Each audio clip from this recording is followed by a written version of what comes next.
Hey guys, I'm Daly. I'm a student leader here at Northeast. Today we are on day 31 of our Arise devotional in preparation for Easter. So I'll just jump right into our passages for today.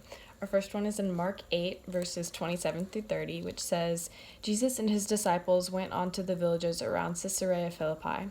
On the way, he asked them, "Who do people say I am?" They replied, "Some say John the Baptist, others say Elijah, and still others one of the prophets." "But what about you?" he asked. "Who do you say I am?" Peter answered, "You are the Messiah." Jesus warned them not to tell anyone about him.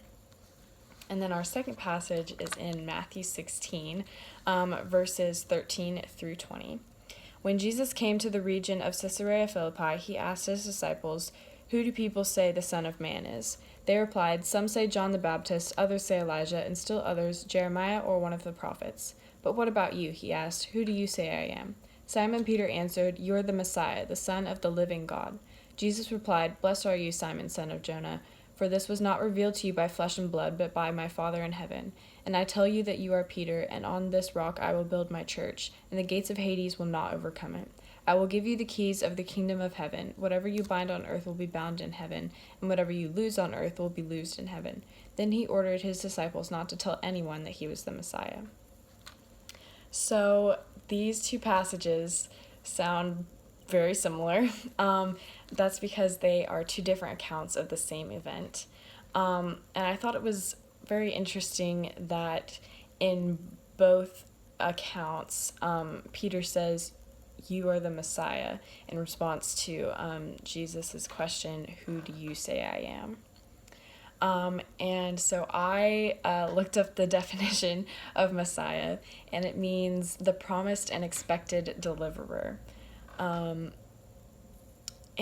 I think that sometimes we as believers can forget the significance of who Jesus is, and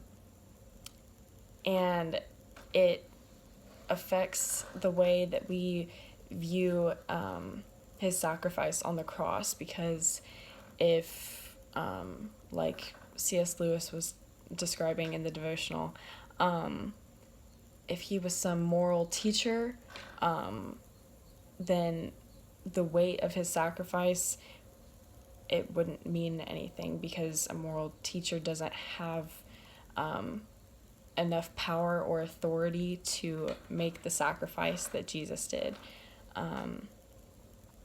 And so that was just kind of my takeaway, is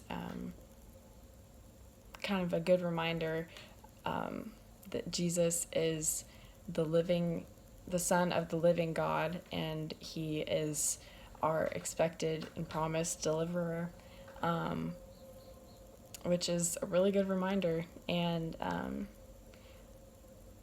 I want to challenge y'all to think about who you say Jesus is in your everyday life, who he is when you're at work, who he is when you're at school, and who he is when you're at home,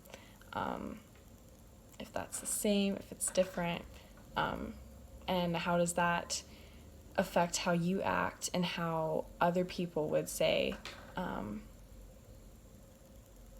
who you think that Jesus is. I hope you all have a great rest of your day. Bye.